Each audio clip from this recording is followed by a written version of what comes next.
আমার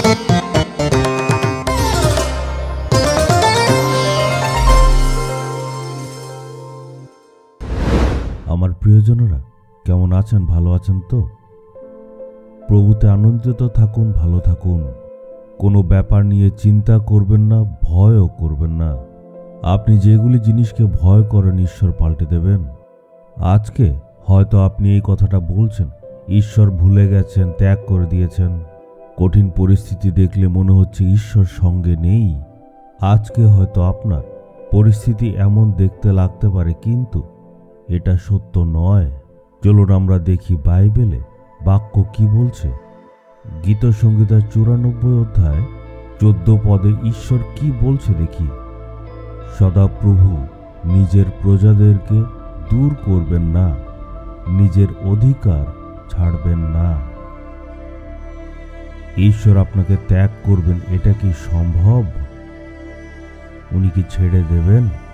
কখনো ছাড়বেন না, কারণ আপনারা হচ্ছেন ঈশ্বরের প্রজা। কারণ প্রভু যীশু খ্রিস্ট তার রক্তর মূল্য দিয়ে আপনাকে নিজের জন্য কিনে নিয়েছেন। এই জন্য ঈশ্বর আপনাকে ছাড়বেন না। আপনি উনার প্রজা, আমরা উনার নিজের। উনি কিভাবে ছাড়বেন? উনি ত্যাগ করবেন না। অনেক সময় ঠিকই পরিস্থিতি দেখলে মনে হতে পারে ঈশ্বর আমাদের ত্যাগ করে দিয়েছেন। যখন প্রভু যীশু ক্রুশের উপর ছিলেন, তখন দেখুন যীশু চিৎকার করে বলছেন, হে আমার পিতা, তুমি আমাকে কেন পরিত্যাগ করলে? তার মানে ঈশ্বর কি ত্যাগ করেছিলেন?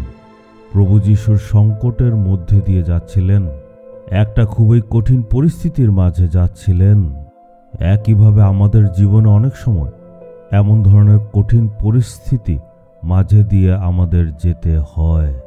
পরিস্থিতি খুবই খারাপ, সবাই আমাদের ছেড়ে চলে গেছে, আর আমাদের মনে হচ্ছে যাদেরকেই ভরসা করেছিলাম সবাই ছেড়ে এখন চলে গেছে, আমি এখন একদম একা।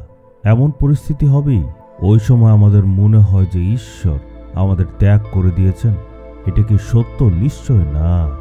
মনে হতে পারে ঈশ্বর ছেড়ে চলে গেছেন, কিন্তু সেই পরিস্থিতিতেও ঈশ্বর সঙ্গে আছেন। মনে হবে ত্যাগ করেছেন, কিন্তু ঈশ্বর ত্যাগ করবেন না। নিজের প্রজাদের উনি কিভাবে ছাড়বেন? আপনি কি নিজের সন্তানদেরকে ছেড়ে চলে যাবেন? অনেক সময় যখন বাচ্চাদের সাথে লুকোচুরি খেলা হয়, তখন আমরা তাদের থেকে অল্প সময় লুকিয়ে থাকি। তখন ছোট ছোট বাচ্চারা হঠাৎ ভয় পেয়ে যায়।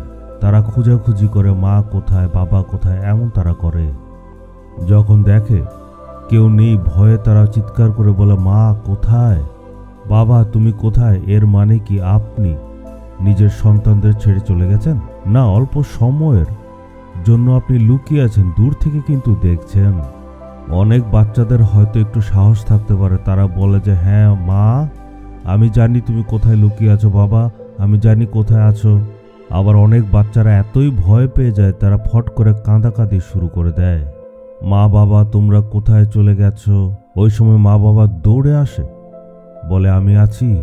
একইভাবে আমাদের জীবনেও মাঝে মধ্যে ঈশ্বর এইভাবে পরীক্ষা আসতে দেন, কিন্তু আমাদের বলাটা উচিত, প্রভু সকল পরিস্থিতিতে আপনি সঙ্গে আছেন। পরিস্থিতি দেখলে মনে হয় আপনি ত্যাগ করেছেন, কিন্তু পিতা ঈশ্বর, আপনি আমাদের পিতা, আমরা আপনার প্রজা। আপনি আমাদেরকে কখনো ত্যাগ করে যেতে পারেন না, আপনি সঙ্গে থাকেন।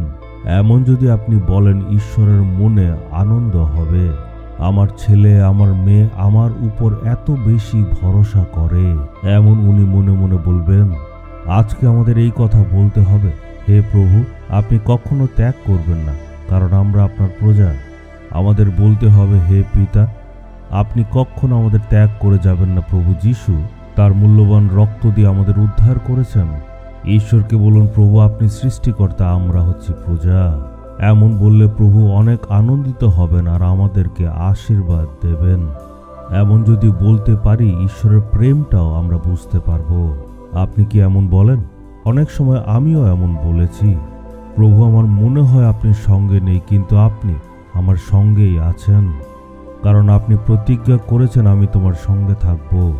আজকে কি আপনি প্রভুকে বলবেন, হে প্রভু আপনি সর্বদা আমার সঙ্গে থাকেন, হে প্রভু আপনি আমার সঙ্গে থাকেন, আর তাই আপনি আমায় ছাড়বেন না, আপনি ত্যাগ করবেন না, আর সর্বদা আপনি আমার সঙ্গে সঙ্গে থাকবেন। আমি মন থেকে এই জিনিসটা বিশ্বাস করি যে আপনি কখনো আমায় ত্যাগ করবেন না, কারণ আপনার মূল্যবান রক্ত দিয়ে আপনি আমাদেরকে কিনেছেন, আপনি সঙ্গে আছেন, আমাদের সঙ্গে থাকার জন্য আপনি প্রতিজ্ঞা করেছেন। তাই ধন্যবাদ জানাই। যিশুর নামে চাইলাম, আমেন, আমেন।